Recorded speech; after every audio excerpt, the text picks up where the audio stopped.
انسان سے، بوڑھے انسان سے اگر آپ پوچھیں گے کہ آپ اور جینا چاہتے ہیں یا اللہ کے پیارے ہونا چاہتے ہیں، تو 90 سال کا ضعیف آدمی، بوڑھا آدمی فوراً کہے گا کہ نہیں بھائی، میں صدق سے پار ہونا چاہتا ہوں، بھائی ابھی میری عمر کہاں ہے، میں اور دنیا دیکھنا چاہتا ہوں۔ تو ہر انسان کی یہ خواہش ہوتی ہے کہ میری عمر کیا ہو، لمبی ہو۔ اسی طریقے سے ہر انسان کی یہ خواہش ہوتی ہے کہ میری رزق میں برکت ہو۔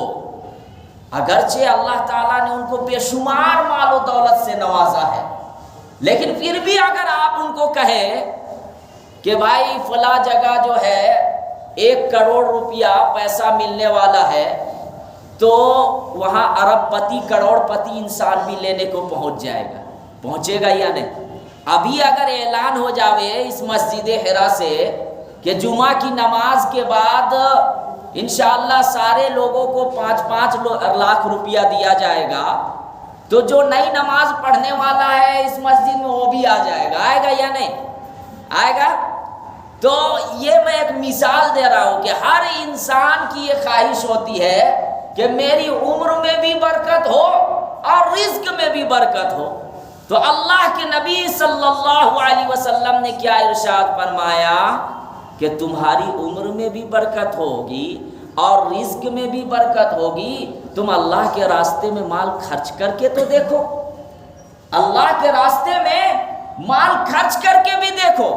اب اسی پر ایک واقعہ یاد آ گیا، تھوڑا سا میں اس کو بتا دینا چاہتا ہوں، کیونکہ ہر انسان کو اپنی عمر سے کیا ہے بھائی، زندگی سے پیاری ہوتی ہے یا نہیں؟ ہر انسان چاہتا ہے کہ میں ابھی اور جیوں گا۔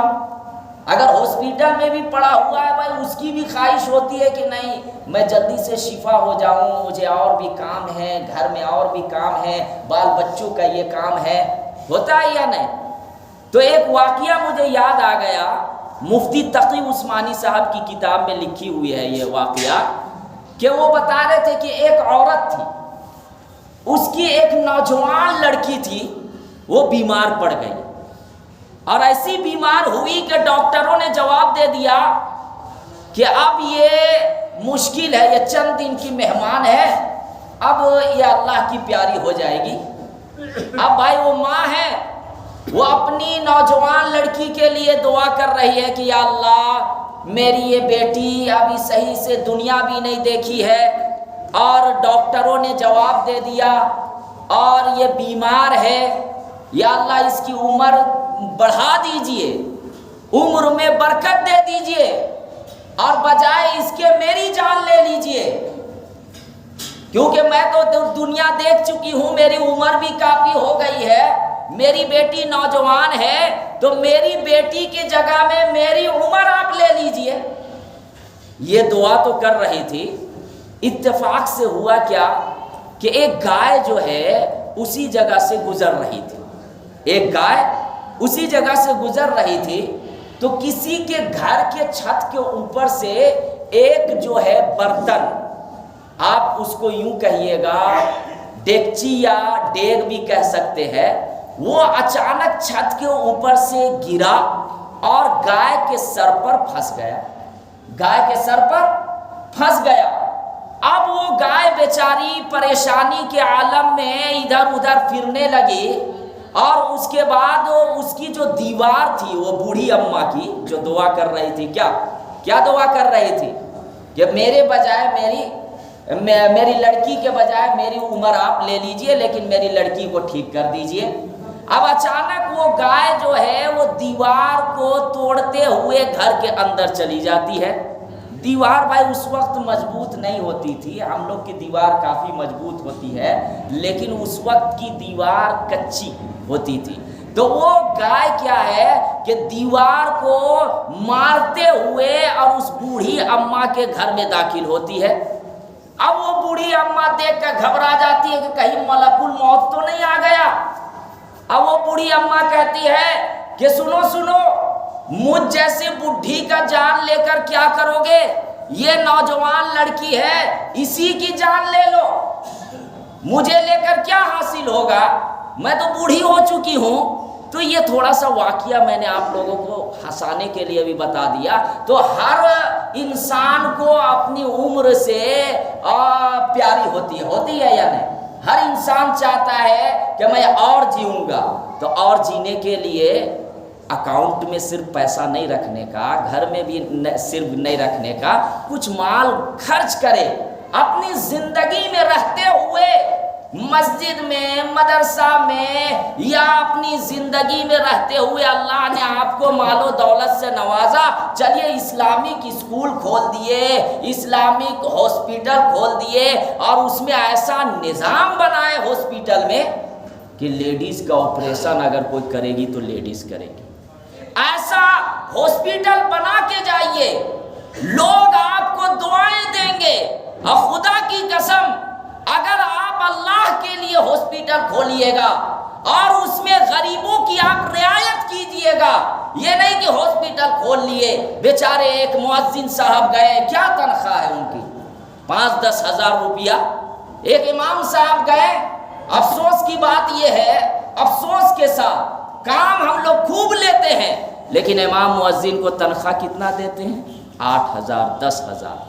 اماموں کی عزت اگر آپ کو دیکھنی ہو، سعودی عرب وغیرہ میں چل جائیے، باہر کنٹری میں جا کر دیکھیے، ایک جو پردھان منتری کی جو عزت ہوتی ہے وہ اماموں کی عزت۔ کیوں؟ کیونکہ ان کے اندر اللہ کا خوف ہے، دینداری ہے، وہ جانتے ہیں کہ امام رہنما ہوتا ہے، لیڈر ہوتا ہے، وہ جانتے ہیں کہ مؤذن کا مقام کیا ہے، کہ کل قیامت کے میدان میں سب سے اونچی گردن کسی انجینئر کی نہیں ہوگی، کسی پائلٹ کی نہیں ہوگی، کسی پولیس آفیسر کی نہیں ہوگی۔ بڑی ذمہ داری سے، حدیث کی روشنی میں غلط مت لیجئے گا، بڑی ذمہ داری سے کہہ رہا ہوں، حدیث میں کسی اور کے لیے یہ بشارت نہیں ہے، حدیث میں اگر یہ خوشخبری ہے تو مؤذن کے لیے۔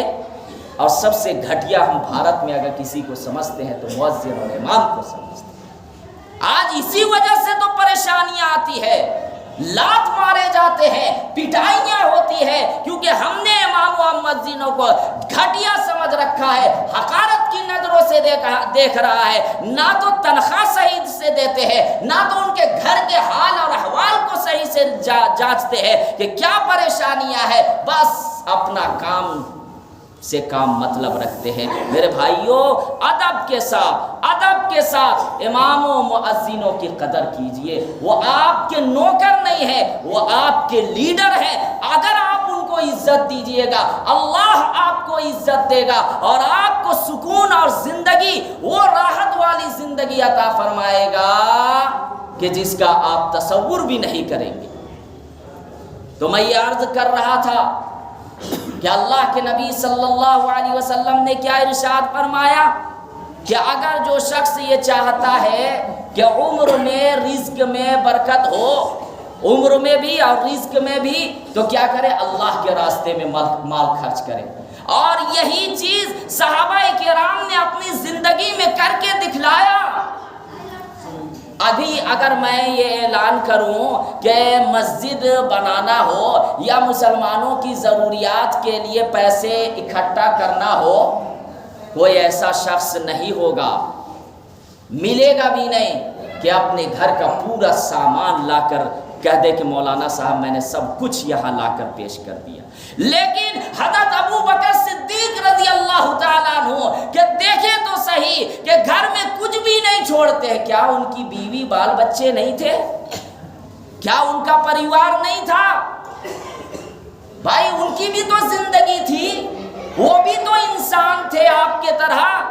لیکن حضرت ابو بکر صدیق رضی اللہ تعالیٰ عنہ اللہ کو راضی کرنے کے لیے اللہ کے نبی صلی اللہ علیہ وسلم نے چندے کی خواہش کی، سارے کے سارے حضرت ابو بکر رضی اللہ تعالیٰ عنہ نے اللہ کے نبی صلی اللہ علیہ وسلم کے قدموں پر لا کر پیش کر دیا۔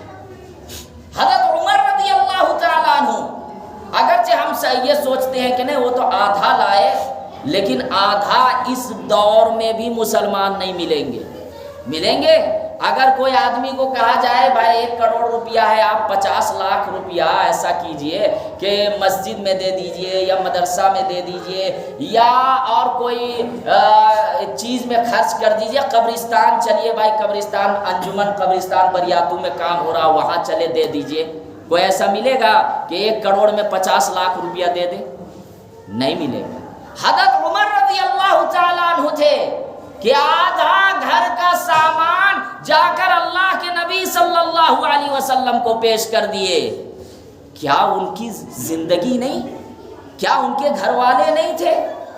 کیا ان کو ضرورت نہیں تھی؟ بھائی وہ بھی تو انسان ہی تھے، ان کو بھی ضرورت تھی، لیکن انہوں نے اللہ کو راضی اور اللہ کے رسول صلی اللہ علیہ وسلم کو راضی کرنے کے لیے اپنے مال کے قربان کر دیے۔ مال خرچ کرنے کا جذبہ پیدا کرے، صرف لینے والے نہیں دینے والے بنے۔ افسوس کے ساتھ آج ہم نے صحیح طریقے سے مال خرچ کرنے کا جذبہ پیدا نہیں کیا، زکوٰۃ ادا نہیں کر رہے۔ اللہ تعالیٰ ایسی ایسی پریشانیاں، ایسے ایسے حالات ہمیں اور آپ کو دکھا رہے ہیں جس کا ہم نے کبھی تصور بھی نہیں کیا تھا۔ ایسی ایسی بیماریاں، ایسے ایسے حالات، گھروں کے اندر پریشانیاں، گھروں کے اندر 2 بھائیوں میں لڑائیاں، بہنوں میں لڑائیاں، کیونکہ ہم نے دنیا کو مقصد بنا لیا۔ اما عائشہ رضی اللہ تعالی عنہا گھر میں تشریف فرما ہے، حدیث کے اندر ہے کہ اللہ کے نبی صلی اللہ علیہ وسلم گھر کے اندر تشریف لے جاتے ہیں، کہتے ہیں کہ مجھے بہت بھوک لگی، کچھ ہے کھانے کو؟ اما عائشہ رضی اللہ تعالی عنہا فرماتی ہے کہ کھانے کو ہدیہ میں کچھ آیا تھا، لیکن ہم نے سب کا سب صدقہ کر دیا، صرف تھوڑا سا کھانے کو بچا، صرف تھوڑا سا کھانے کو بچا ہے۔ ہدیہ آیا تھا ضرور کھانے میں، لیکن ہم نے سب کا سب صدقہ کر دیا۔ کون فرما رہی ہے؟ اما عائشہ رضی اللہ تعالی عنہا۔ اللہ کے نبی صلی اللہ علیہ وسلم نے ارشاد فرمایا، دیکھیں تو صحیح، اما عائشہ کو یہ نہیں کہا کہ تم کیوں اس طرح کام کرتی ہو، کیا تم نے صدقہ خیرات کا سینٹر بنا لیا ہے؟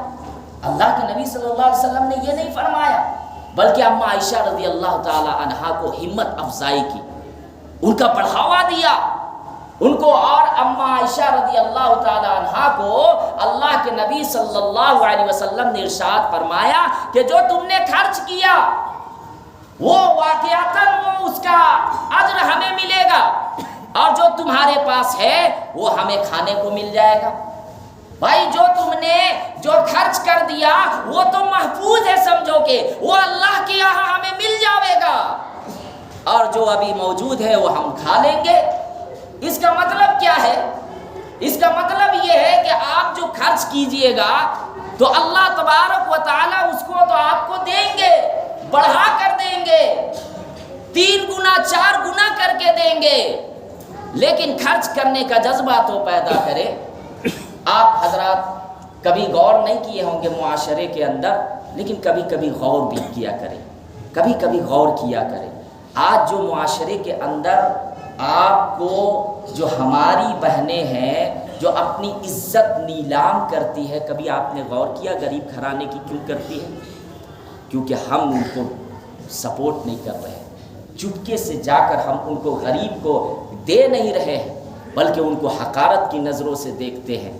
ہم یہ سمجھتے ہیں کہ نہیں وہ قصوروار ہے۔ کہیں نہ کہیں معاشرے کے اندر مالداروں کی بھی کمی ہے کہ ہم نے ایسے لوگوں کو سپورٹ نہیں کیا، ان کی مدد نہیں کی۔ آج وہ اپنی عزت بیچ رہی ہے، کیونکہ اپنے بچوں کے پیٹ کو پالنے کے لیے وہ یہ چاہ رہی ہے کہ جس طریقے سے بھی ہو ہمارا گھر چلنا چاہیے۔ مالدار کیا ہے؟ کھائے بس سو گئے، کوئی مطلب نہیں۔ معاشرے کے اندر کیا ہو رہا ہے، کیا برائیاں ہو رہی ہے، یہ ہماری کمی ہو رہی ہے۔ ہم نے ہر چیز کو چھوڑ دیا، اللہ کے نبی صلی اللہ علیہ وسلم کی تعلیمات کو ہم نے قربان کر دیا۔ آج ہر چیز ہم سے نکلتے جا رہی ہے۔ میرے بھائیوں، اللہ کے نبی صلی اللہ علیہ وسلم کے پاس دیکھیں بہت سے لوگ ہوتے کیا ہے، کہ یہ کہتے ہیں کہ نہیں اللہ تبارک و تعالیٰ اگر مجھے مال و دولت سے نوازے تو میں اللہ کے راستے میں مال خرچ کروں گا. ایسے لوگ ہوتے ہیں، پہلے تو وعدہ کرتے ہیں لیکن اللہ تبارک و تعالیٰ جب ان کو مال و دولت سے نوازتے ہیں تو پھر وہ پیچھے ہٹ جاتے ہیں. ایسے لوگوں کے لیے افسوسناک ہے. حضرت ثعلبہ رضی اللہ تعالیٰ عنہ کا نام سنے ہوں گے. اللہ کے نبی صلی اللہ علیہ وسلم کے پاس حضرت ثعلبہ رضی اللہ تعالیٰ عنہ آتے ہیں اور یہ کہتے ہیں کہ میرے لیے دعا کیجئے اللہ تبارک و تعالیٰ مجھے مالدار بنا دے. یہ غریب تھے، یہ صحابی جو تھے وہ غریب تھے. اللہ کے نبی صلی اللہ علیہ وسلم نے فرمایا ثعلبہ اگر تمہارے پاس مال قلیل ہے تو یہ تم اللہ کے قریب ہو، تم اللہ کا شکریہ ادا کر رہے ہو. اگر تمہارے پاس مال کثیر آ جاوے گا تو تم اللہ کی ناشکری کرو گے. اس لیے یہ واقعہ جو میں بتا رہا ہوں نا، یہ میں غریبوں کے لیے بھی بتا رہا ہوں کہ بہت سے لوگوں کے پاس پیسہ نہیں رہتا، مال نہیں رہتا ہے، تو ہمیشہ مالداروں کو دیکھتے ہیں اور ٹینشن میں مبتلا رہتے ہیں کہ کاش میرے پاس بھی ایسی اچھی گاڑی ہوتی، اتنی اچھی بلڈنگ ہوتی. میرے بھائیوں نہیں، ان کو نہیں دیکھنے کا، یہ صرف دنیاوی چیز ہے. ہم ہر انسان ہم بلڈنگوں کو چھوڑ کر، گاڑیوں کو چھوڑ کر چلے جائیں گے. جس طریقے سے ایک بچہ ضد کرتا ہے کہ ابو جان بازار سے مجھے ایک گاڑی دیجئے، وہ ابو جان گاڑی لا کر دیتے ہیں، وہ کھلونا ہوتا ہے نا، کھلونا ہوتا ہے. اسی طریقے سے اگر آپ کی اپنی گاڑی ہے تو کیا آپ ہمیشہ اس گاڑی میں سوار ہوں گے؟ نہیں ہوں گے. وہ ایک کھلونا کی طرح ہے، وہ گاڑی بھی آپ چھوڑ کر چلے جائیے گا. اسی طریقے سے اللہ کے نبی صلی اللہ علیہ وسلم نے ارشاد فرمایا ثعلبہ، میں یہ واقعہ اس لیے بتا رہا ہوں کہ مالداروں کو مت دیکھیے. آپ یہ دیکھیے کہ اگر اللہ نے جس حال میں آپ کو رکھا ہے، اگر آپ غریب ہیں تب بھی اللہ کا شکریہ ادا کیجئے، صبر کیجئے. کیونکہ حدیث کے اندر ہے کہ غریب لوگ جو ہے وہ مالدار سے 500 سال پہلے جنت میں جائیں گے. غریب لوگ جو ہیں وہ مالدار سے 500 سال پہلے جنت میں انٹری کریں گے، داخل ہوں گے. اس وجہ سے کہ بھائی دنیا میں غریب لوگ برداشت کیے نا، بھائی برداشت کیے کہ نہیں، بھوک کا اور بھی گھر کے حالات کو دیکھے، پریشانیاں اٹھائے، تکلیفیں اٹھائے.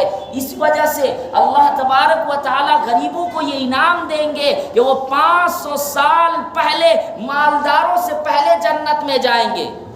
تو اللہ کے نبی صلی اللہ علیہ وسلم نے حضرت ثعلبہ رضی اللہ تعالیٰ عنہ کو یہ فرمایا کہ تمہارے پاس جو ہے اللہ کا شکریہ ادا کرو. میری زندگی پر تم غور نہیں کرتے، میری زندگی کو اسوہ حسنہ نہیں بناتے. میں اگر چاہتا تو پہاڑ سونا اور چاندی کا ہو جاتا، میرے پیچھے پیچھے چلتا، لیکن میں نے زندگی کو، دنیاوی زندگی کو مقصد اصلی نہیں بنایا. میں نے مقصد اصلی آخرت کی زندگی کو بنایا. یہ کون فرما رہے ہیں؟ اللہ کے نبی صلی اللہ علیہ وسلم فرما رہے ہیں. تو حضرت ثعلبہ رضی اللہ تعالیٰ عنہ ضد کرنے لگتے کہ نہیں یا اللہ کے نبی صلی اللہ علیہ وسلم میرے لیے دعا کر دیجئے کہ میں مالدار بن جاؤں.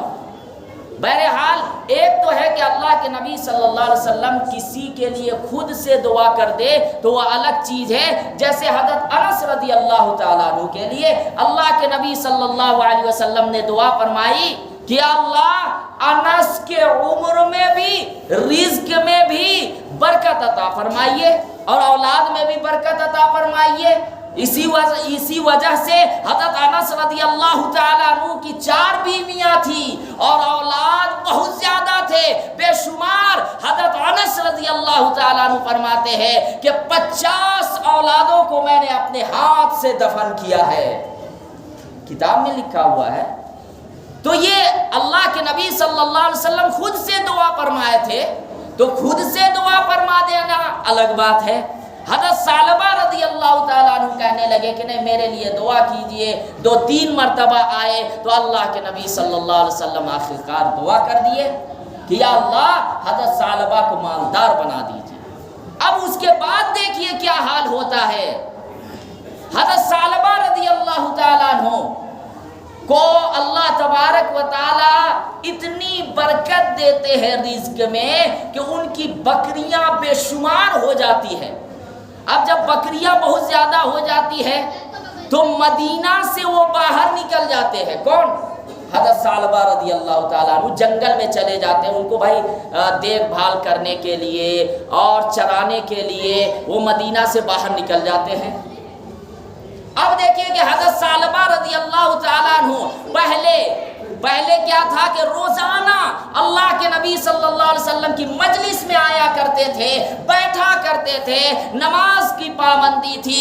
اب ایسا ہوا کہ جب بکریاں بہت زیادہ ہو گئی تو وہ مدینہ سے باہر نکل گئے، اب صرف 2 وقت کی نماز پڑھنے کے لیے آنے لگے، ظہر اور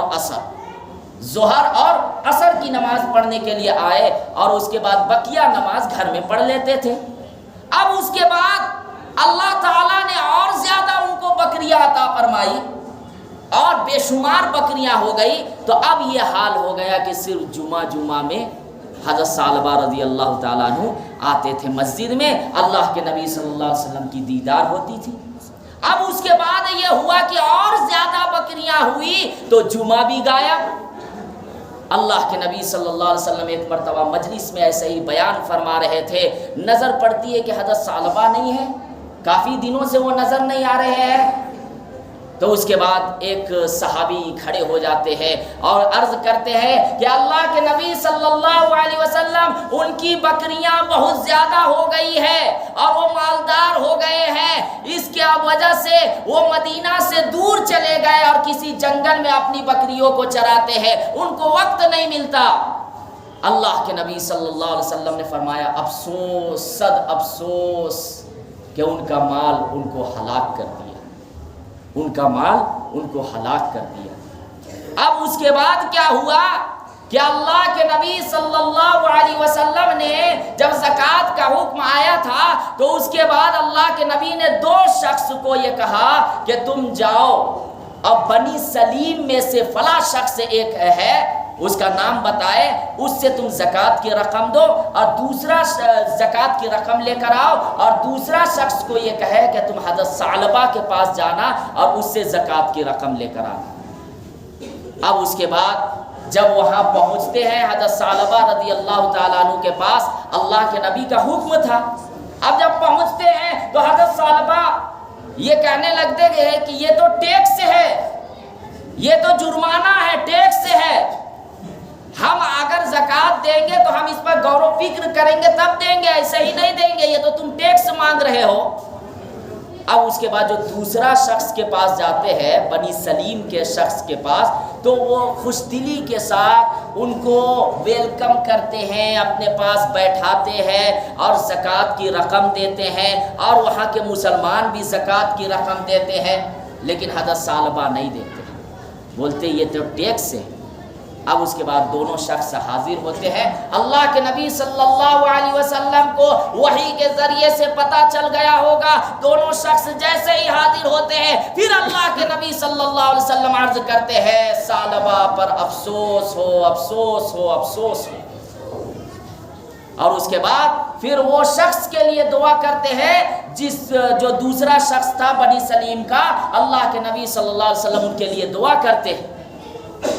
اور اس کے بعد پھر ابھی اللہ کے نبی صلی اللہ علیہ وسلم اسی جگہ تھے کہ حضرت جبرائیل علیہ السلام وحی لے کر آتے ہیں۔ قرآن شریف میں ہے کہ بعض لوگ ایسے ہیں جو اللہ سے عہد کرتے ہیں کہ اگر ہمیں مل گیا، اللہ نے مال سے نوازا تو ہم ضرور اللہ کے راستے میں خرچ کریں گے، اللہ کے راستے میں خرچ کریں گے، لیکن اللہ کے فضل سے جب ان کو مال دیا جاتا ہے تو وہ بخل کرتے ہیں، کنجوسی اختیار کرتے ہیں۔ اس کے بعد اگلی آیت میں اللہ تعالیٰ نے حضرت ثعلبہ رضی اللہ تعالیٰ عنہ کے نفاق کے بارے میں ظاہر کیا۔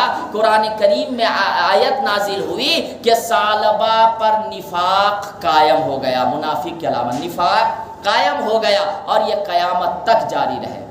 جب یہ آیت نازل ہوئی، ایک حضرت ثعلبہ رضی اللہ تعالیٰ عنہ کے جو رشتہ دار تھے وہ دوڑتے ہوئے جاتے ہیں کہ ثعلبہ تم تو گئے کہ تمہارے بارے میں نفاق کے بارے میں آیت نازل ہوئی ہے۔ اب حضرت ثعلبہ رضی اللہ تعالیٰ عنہ دوڑتے ہوئے آتے ہیں کہ اللہ کے نبی صلی اللہ علیہ وسلم ہم سے غلطی ہو گئی، اب لیجئے یہ مال کو قبول کیجئے، ہم یہ دینے کے لیے آئے ہیں، یہ سارا کا سارا مال آپ قبول کر لیجئے۔ اللہ کے نبی صلی اللہ علیہ وسلم نے فرمایا اب تمہارا مال قبول نہیں کیا جائے گا، کیونکہ تم اب اخلاص کے ساتھ نہیں دے رہے ہو، تم اللہ کی رضا کے لیے نہیں دے رہے ہو۔ جس وقت میں نے بھیجا تھا اس وقت اگر تم دے دیتے تو اللہ کی رضا کے لیے دیتے، لیکن آج جو تم دے رہے ہو اس لیے کہ جب آیت نازل ہوئی، حضرت جبرائیل علیہ السلام وحی لے کر آئے، تب یہ تم لے کر آ رہے ہو۔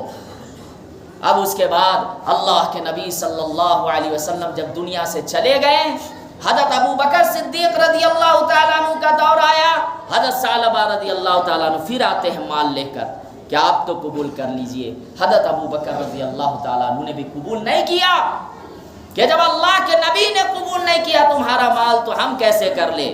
حضرت عمر رضی اللہ تعالیٰ عنہ کا دور آیا، انہوں نے بھی قبول نہیں کیا۔ حضرت عثمان رضی اللہ تعالیٰ عنہ کا دور آیا، انہوں نے بھی قبول نہیں کیا، اور انہی کے دور خلافت میں حضرت ثعلبہ رضی اللہ تعالیٰ عنہ انتقال کر گئے۔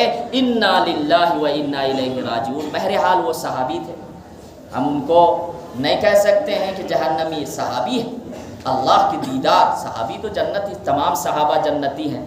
یہ جو واقعہ ہے یہ ہم لوگوں کے لیے ہے کہ ایک صحابی سے غلطی ایک ہوئی، بعد میں پچھتاوا بھی ہوا، لیکن یہ ہم لوگوں کے لیے تنبیہ ہے۔ میرے بھائیوں، یہ دنیا کو مقصد اصلی مت بنائے، کچھ مال کو اللہ کے لیے خرچ کرے، یہ انتظار میں نہ رہے کہ نہیں میں بینک بیلنس جمع کرنا ہی ضروری ہے۔ آپ بتائیے کہ اللہ کے نبی صلی اللہ علیہ وسلم سے زیادہ کسی کا مقام و مرتبہ دنیا میں ہے، یا اس مجمع میں ہے، یا میرا ہے؟ اللہ ہم سب کی حفاظت فرمائے، ہم تو گناہگار ہیں۔ اللہ کے نبی کا تو مقام بہت اونچا، صحابہ کا کے پیر کے دھول کے برابر بھی نہیں، صحابہ کا مقام و مرتبہ تو بہت اونچا، تابعین بزرگان دین کے برابر میں اپنے میں لے رہا ہوں، ان کے پیر کے دھول کے برابر بھی نہیں ہے۔ تو کیا ان کی زندگی دیکھیے، انہوں نے کیا مال جمع کیے؟ مال انہوں نے اپنا جمع نہیں کیا، اعمال جمع کیے۔ اللہ تعالیٰ سے دعا ہے کہ اللہ تعالیٰ مجھے بھی تمام لوگوں کو کہنے سننے سے زیادہ عمل کرنے کی توفیق عطا فرمائے۔ وآخر الدعوانا ان الحمد للہ رب العالمین۔